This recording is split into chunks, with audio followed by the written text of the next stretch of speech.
Hello, everyone, and welcome to our HawkCast. Today is Tuesday, January 10th, 2023, and today in the studio we have Mr. Gaskins, we have Peyton on soundboard, and me, Kain.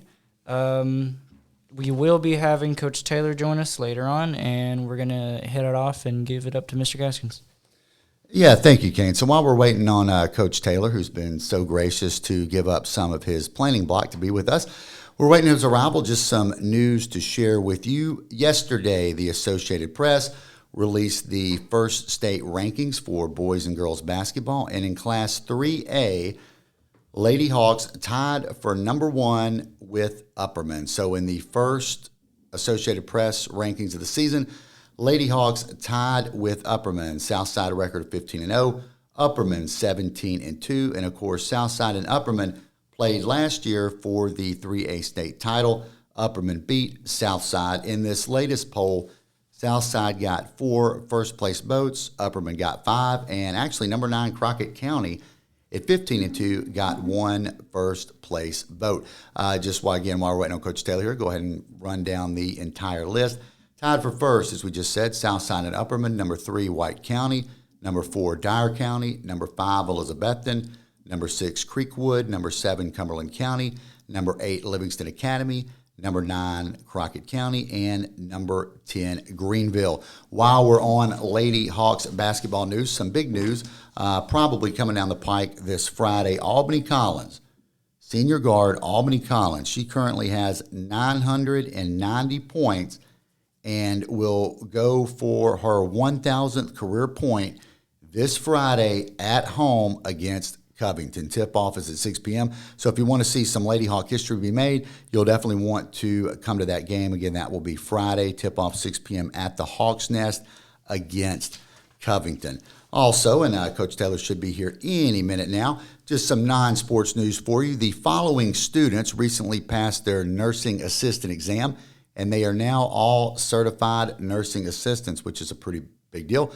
Josie Allman, Chloe Bell, Macy Krause, Haley Emerson, and Callie Ramsey. So congratulations to them. And I do believe, if indeed it is, ladies and gentlemen, Coach Taylor is coming in the door now. So we'll give him a chance to get set up. Okay, indeed, Coach Taylor joining us now. Coach Taylor, welcome to the podcast. Hey, thanks, man. Appreciate y'all having me.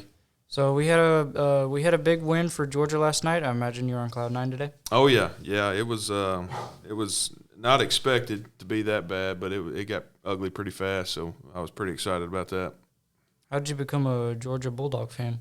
So a lot of people don't know this, and the few people I have told get a kick out of this. But I was a water boy for the football team here at Southside in the second grade, and their colors were red, black, and white, and I love the colors red, black, and white. And I had some family that lived in Georgia and realized that the Georgia Bulldogs were also red, black, and white. And because the Southside Hawks were red, black, and white, I became a Georgia fan. Wow. Now, Coach, a lot of your family's UT Vols fans, is that right? That is correct. I have several UT Vol fans in my family. However, there are a few of us Dog fans as well. This is your second year as a coach on the football team. What did you coach, and what are y'all doing now in football? Yeah, so this year I was the defense coordinator. Got promoted to that in the offseason by Coach Reeder. Coordinated the defense as far as game plans, strategies, schemes, kind of broke down what the other team's offense was doing week to week and try to figure out a way we could stop them. As of right now, there's a lot of off-season stuff going on as far as lifting weights, agilities, off-season training, everything that kind of goes into that. We are doing spring ball a little bit earlier this year. We're going to do that in the month of February. So we are starting to get ready for some installs as far as, like I said, schemes, plays, all that stuff. So a lot going on right now. Softball season is quickly approaching. What are y'all doing now to prepare for the season, and what does the practice schedule look like? Yeah, kind of the same thing. We're in a period right now when you get back from Christmas break, you can't officially start practicing until February 13th. That's as a whole group. So right now we've got them split up into groups, and we're getting a couple workouts in a week down at Maximum. Thankful that our assistant coach, Coach Haley Key, she works down there at Maximum, so we have kind of access to that gym. We send half the girls down there during fourth block, let them get a lift in, half of them stay up here with me. Whether we be at the field or Meridian Baptist Church is nice enough to let us use their gym. We'll get some work in as far as, individual skills, small group setting, taking some swings, we throw every day, run, stretch, all that stuff. So right now that's kind of what we're doing until February 13th, and we can hit it wide open. As far as the practice schedule, it's very fast right now. We're doing a lot of stuff, trying to keep them moving, get back in shape, take a couple weeks off. Everybody stays at home, plays video games, and you don't get a lot of outside time. So we're keeping it very fast right now. Now, Coach, is this this will be your first head coaching position? Is that right? In the high school setting, yes, sir. I did a couple years in McNairy County when I first started as a middle school head coach. Did football and basketball there, but in the high school setting, yes, sir. Excellent. You've already had You've already had one player sign. Victoria Doris is going to South Arkansas. I understand there might be some more signings in the works. Yes, sir. Yeah, we have Sarah Watson. She's going to sign this Thursday. Next Wednesday, Alyssa Cliff is going to be signing the following Thursday after that, I believe, or maybe it's on in February. Piper Warren will be signing, and then rounding out our signings in February is Kaylee Kuroda.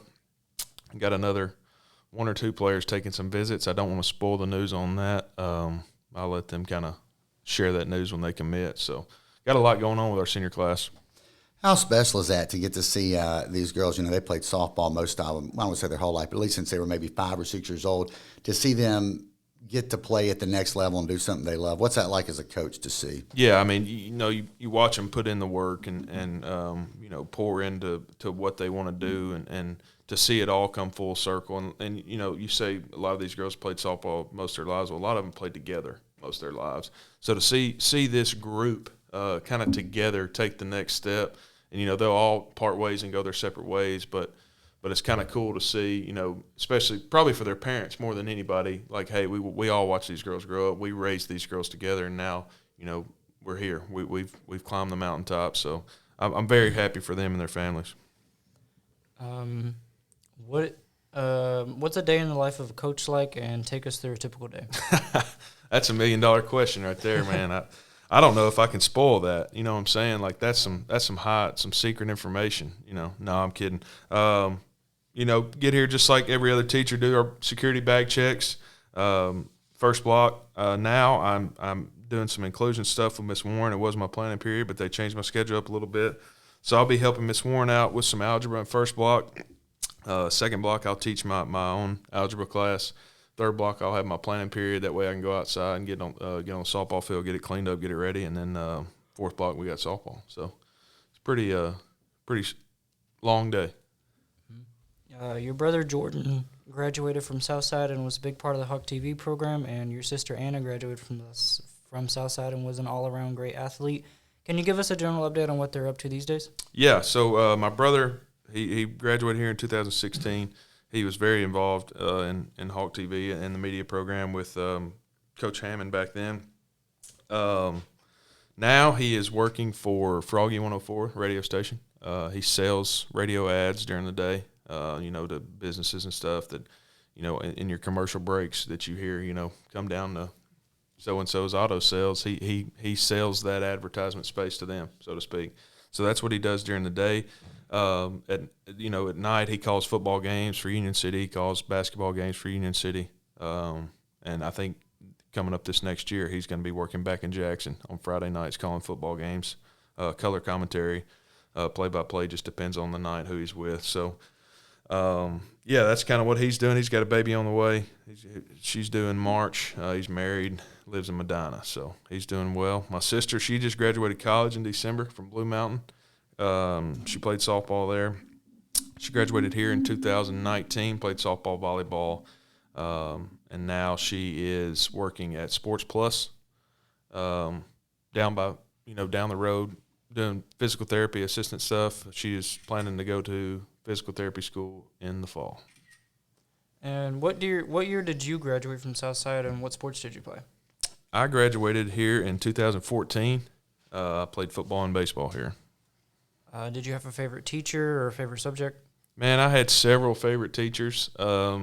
Probably one that sticks out to me the most would be Mr. Branch. and he's still here. He was a great teacher. We had a lot of fun in there. We had a smaller class, so we got a lot more personal with him as far as, a relationship with him, and really like having his class. Favorite subject was any type of math. I love math, and I had Mr. Branch for physics, so a lot of math went into that too. So any type of math I really enjoyed. Who were some of your good friends as a student? Man, I had several good friends. A lot of them are kind of doing their own thing now. I don't get to see them as much, but one of my good friends was Coach Holden Bennett. He's a teacher here now. So me and Coach Bennett hung out a lot. So.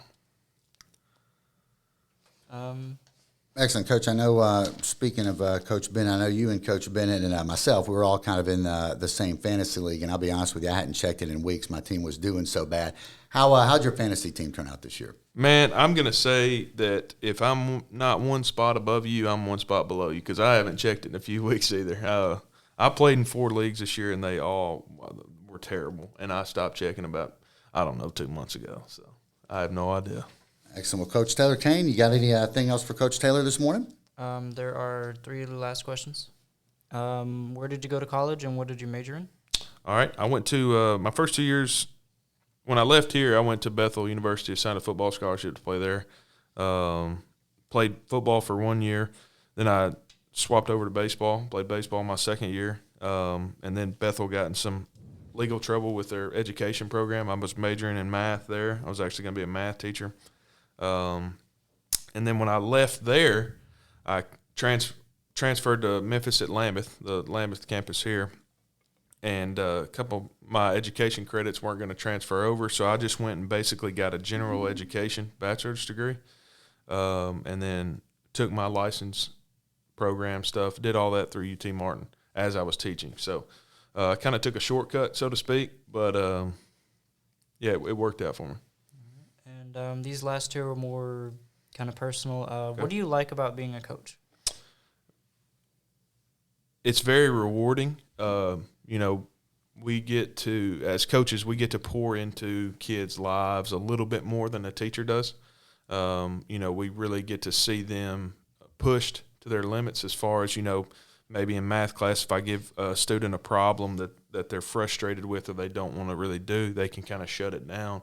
Well, out there on the field, you don't have that option. You're going to get pushed and face adversity, and seeing what we've taught athletes and students to how coping methods, how to get through that kind of stuff, just shows, hey, maybe we are doing something right other than just playing the game. We're teaching these people how to be better young men, young women, how to handle stuff, how to handle situations. So I think really the outpouring and the instillment into the athletes as far as off the field stuff is probably my favorite thing. And lastly, is there anything special you want to say to the school or your team while you're on here? Yeah, I mean it's a great day to be a Hawk. Always, I love this place. I've loved this place as far as as long as I can remember. I shout out to the football and softball team. These are the best days of your life. You won't get them back, so enjoy them now.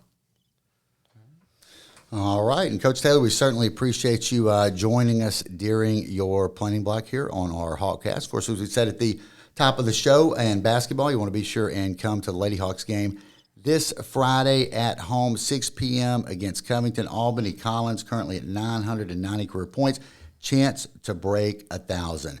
For Kain McCluney, Peyton Wimberley. We were talking earlier about how he was named after. Take the title. Peyton, why would I mention Peyton Manning? You want to tell them what we were kind of discussing earlier before we went on the air about your name? I'm named after the football player Peyton Manning. There we go. So Peyton Wimberley, Peyton Manning, Coach Taylor, and I am Brad Gaskins, and we hope you have a great rest of your day.